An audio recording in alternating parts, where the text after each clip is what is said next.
चीजें खरीदते हो जिसकी आपको जरूरत नहीं, जल्द आपको वो चीजें भी बेचनी पड़ेंगी जिसकी आपको जरूरत है। नंबर दो, if you can not control your emotions, you cannot control your money.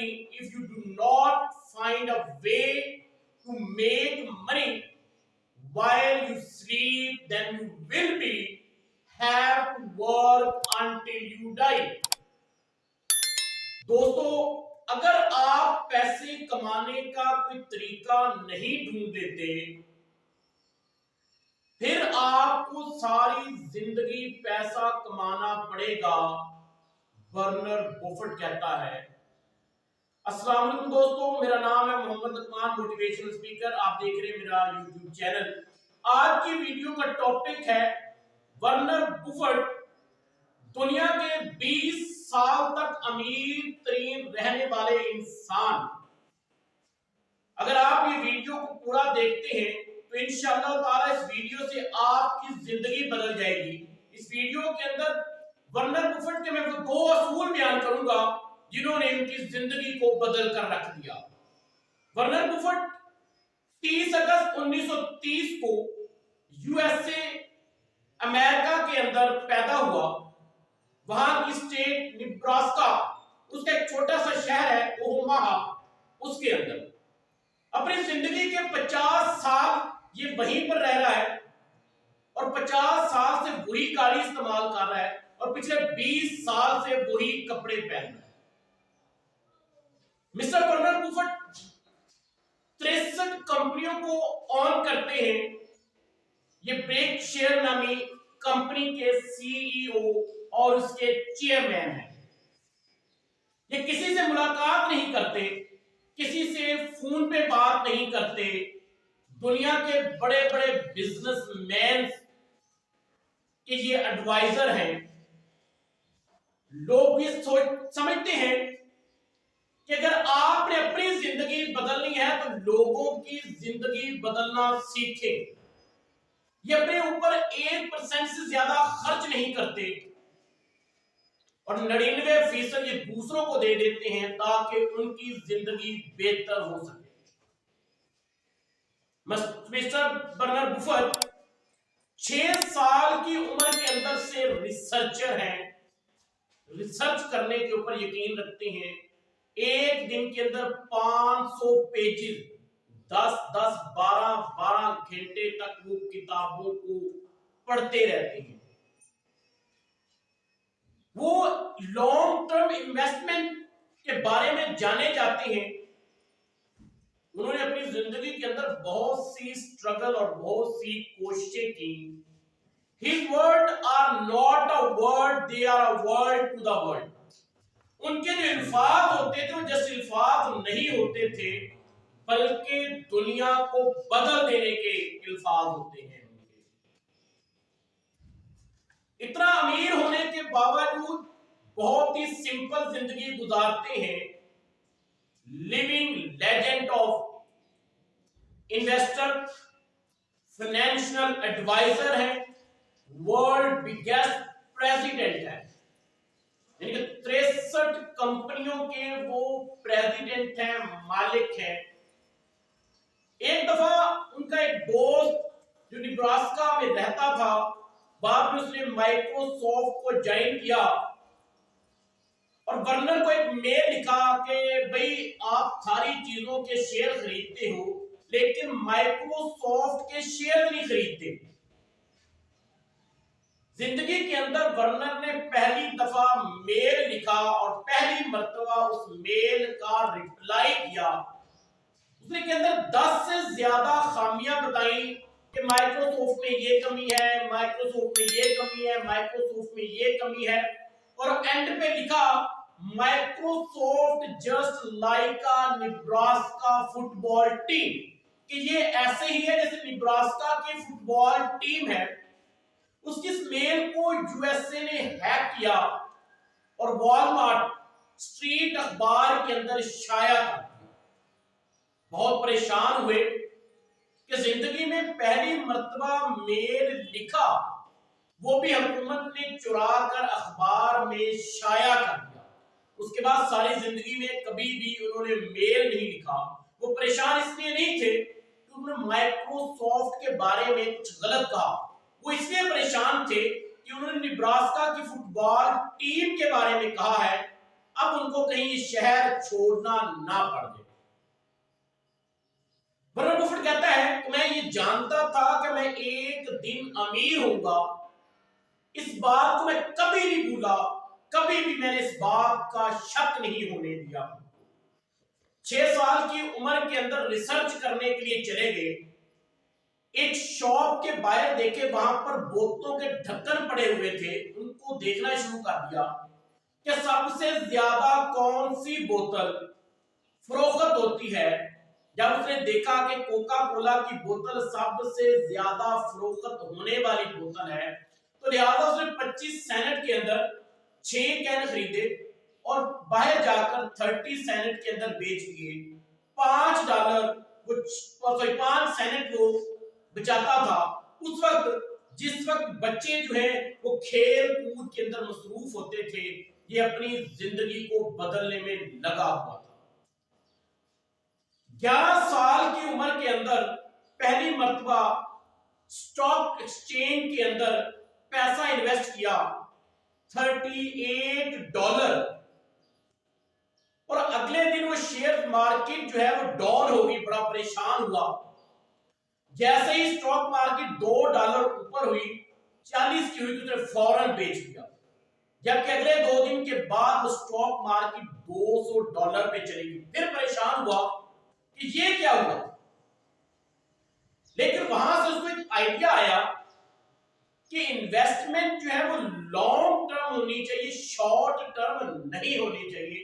उसके बाद से इसने तहिया कर लिया कि वो जब भी इन्वेस्टमेंट करता है लॉन्ग टर्म करता है, उन कंपनीज के अंदर करता है जो लॉन्ग टर्म चलने वाली कंपनीज होती हैं, वो शॉर्ट टर्म कंपनीज के अंदर इन्वेस्टमेंट नहीं करता।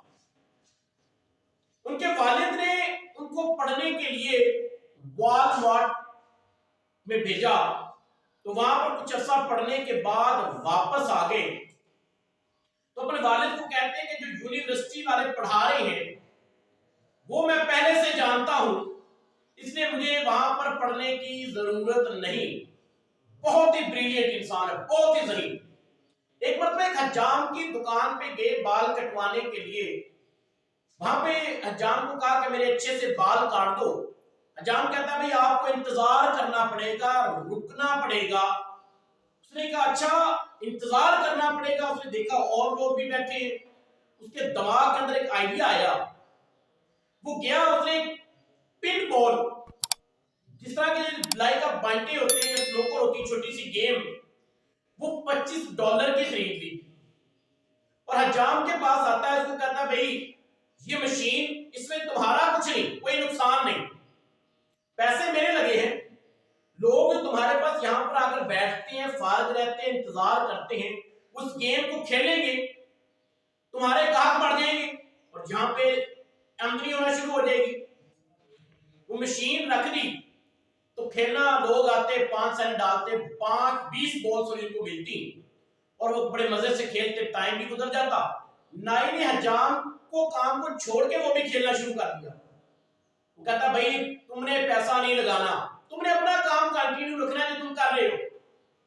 देखते देखते वो शहर की सबसे मशहूर शॉप बन गई और बहुत ज्यादा उस दुकान के ऊपर रश होता था। मिस्टर बर्नर बुफेट ने वाशिंगटन डीसी के तमाम स्लोन्स के ऊपर उस गेम को इंस्टॉल कर दिया और हर रोज की इनकम आना शुरू हो गई। इतना ज़हीन इंसान, बाद के अंदर 1 साल के बाद उसको $1000 के अंदर उस गेम को फरोख्त कर दिया। वो कहता है कि मैं अपनी जात के ऊपर 1% से ज्यादा खर्चा नहीं करूंगा।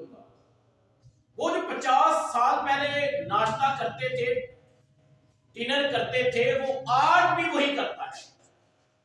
जो 20 साल पहले कपड़े पहनता था आज भी वही पहनता है।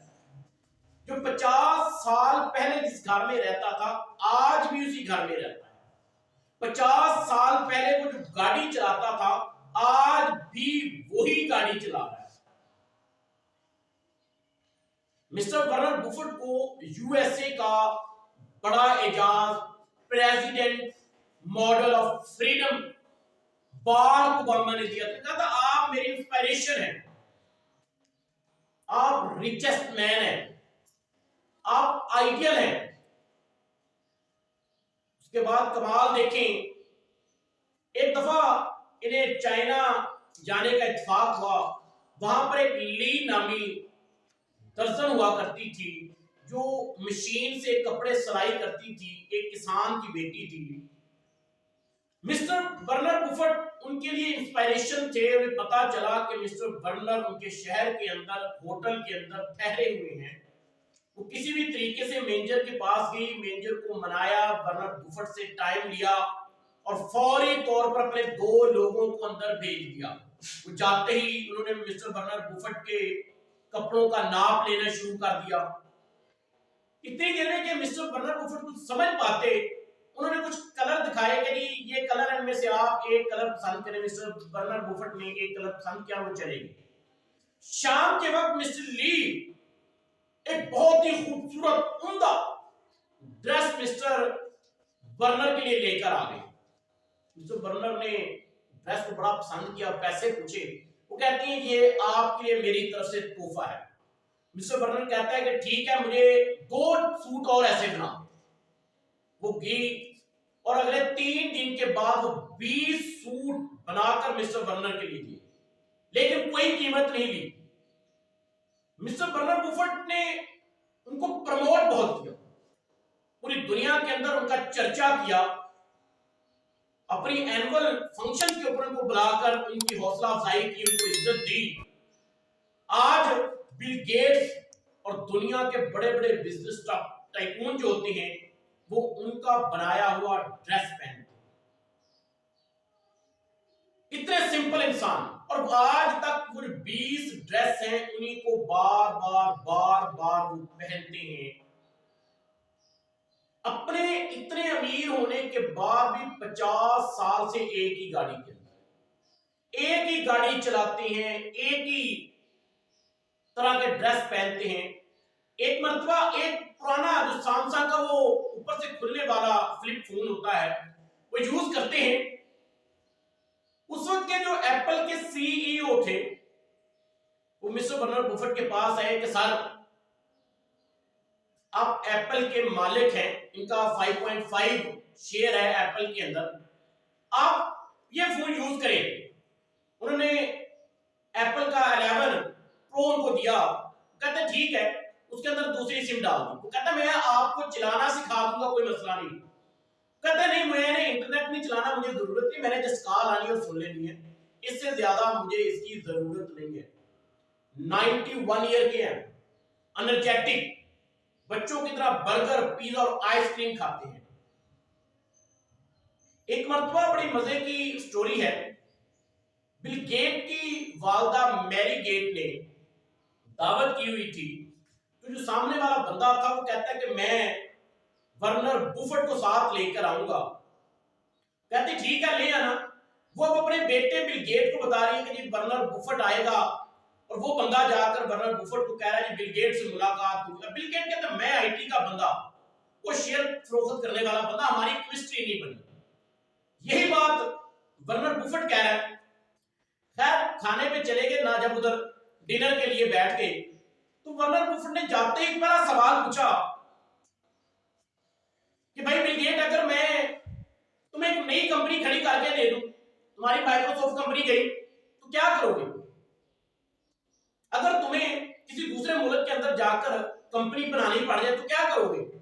बड़े कमाल का सवाल पूछा तुम कौन सी किताब पढ़ते हो, कौन सा अखबार पढ़ते हो, कौन सा आर्टिकल पढ़ते हो? इतनी दिलचस्प बातें थी कि वो जो आधे घंटे की मुलाकात थी वो 10 घंटे तक चलती थी, और वो आज तक मुलाकात जारी है। बिल गेट के डायलर नंबर के अंदर जस्ट 2 ही नंबर है, एक उनकी वाइफ का और एक वर्नर बुफेट का। कोई भी ऐसा दिन नहीं होता जिस दिन वो बिल गेट से गुफ्तगू नहीं करता। वर्नर बुफेट कहता है ऐसे लोगों से दोस्ती रखो जिनका रवैया तुमसे बेहतर है, ऐसे लोगों को दोस्त बनाओ जो तुमसे ज्यादा कामयाब है, क्योंकि ये बड़ा जरूरी है ये देखना कि आपका हीरो कौन है। ये डिसाइड करता है आपकी मंजिल को, आपका आइडियल कौन है। अगर आपका आइडियल कोई नहीं है, आपको पता ही नहीं, फिर शायद आपके लिए मंजिल को अचीव कर लेना मुश्किल हो। मिस्टर बर्नार्ड बफेट के एक उस्ताद हैं, बेंजामिन ग्राहम, कोलंबिया यूनिवर्सिटी में पढ़ाते थे। ये उनके पास पढ़ने के लिए चले गए। वो बड़े स्ट्रिक्ट टीचर थे, बिजनेस पढ़ाते थे। मिस्टर बर्नार्ड बफेट उनकी तमाम क्लासों को अटेंड करते और उनको A+ ग्रेड मिलता था बेंजामिन ग्राहम से।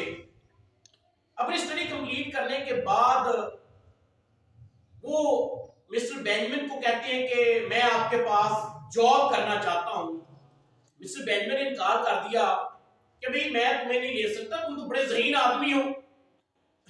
मैं तो जूस को रखता हूं, यहूदियों को रखता हूं जो जरा कम ज़हीन लोग हों, ताकि मेरे पास टिक कर काम करते रहें।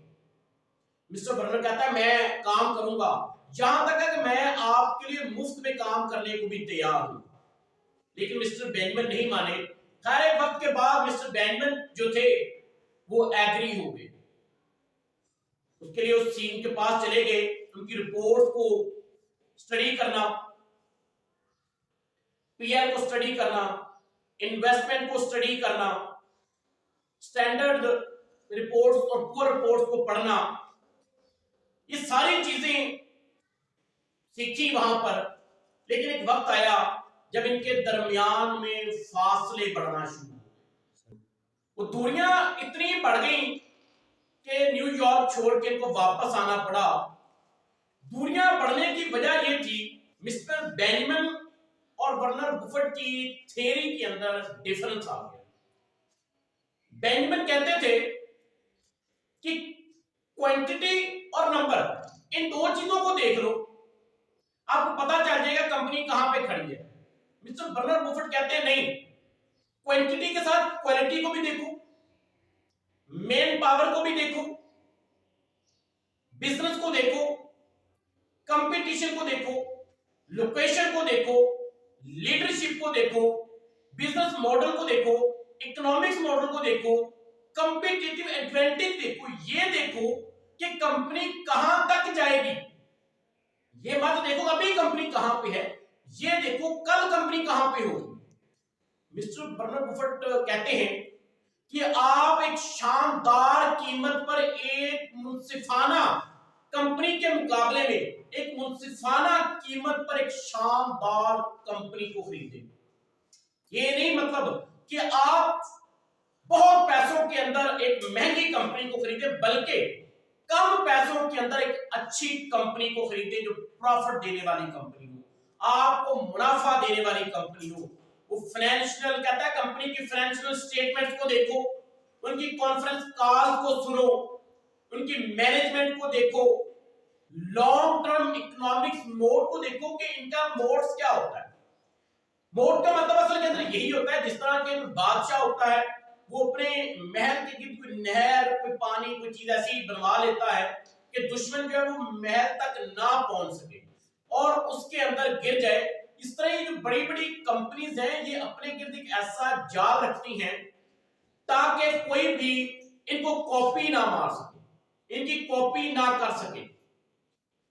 इस वजह से वो कहते हैं कि लाजमी बात है लॉन्ग टर्म इकोनॉमिक्स मूव्स को देखें। उनके बड़े सिंपल से रूल हैं जो उनकी कामयाबी के लिए बड़ा अहम रोल अदा करते रहे हैं। कहता रिटर्न ऑन इक्विटी पिछले 5 से 10 साल की देखो, कंपनी की हिस्टोरिकल परफॉर्मेंस देखो, भी पीछे कंपनी क्या करती आ रही थी। एक्सपेंसिव कंपनी के हाथ में नहीं थे वो, लेकिन एक्सीलेंट कंपनी के हाथ में है। वो कहते हैं एक्सीलेंट कंपनी होनी चाहिए। गैम्बलिंग, वो कहता है गैम्बलिंग तो करनी ही नहीं, छूट पे नहीं चलना, बिल्कुल फॉरवर्ड काम करना है, इन्फॉर्म्ड रहना। आपको कंपनी के बारे में हर छोटी से छोटी चीज के बारे में इल्म होना जरूरी है। उसके बाद कहता है प्रॉफिट मार्जिन गुड कंपनी का होना चाहिए, लेकिन ये देखें कि वो प्रॉफिट इंक्रीज कर रही है, अपने एक्सपेंस को कंट्रोल कर रही है, अपने जो खर्चात हैं उनको कंट्रोल कर रही है, अपनी इनकम को बढ़ा रही है। ये नहीं कि वो कंपनी आप खरीद लें जिसके ऊपर कर्ज, वो डेबिट के खिलाफ थे, कहते हैं जिस कर्जी कंपनी के ऊपर कर्ज है उस कंपनी के अंदर कभी भी इन्वेस्टमेंट मत करें।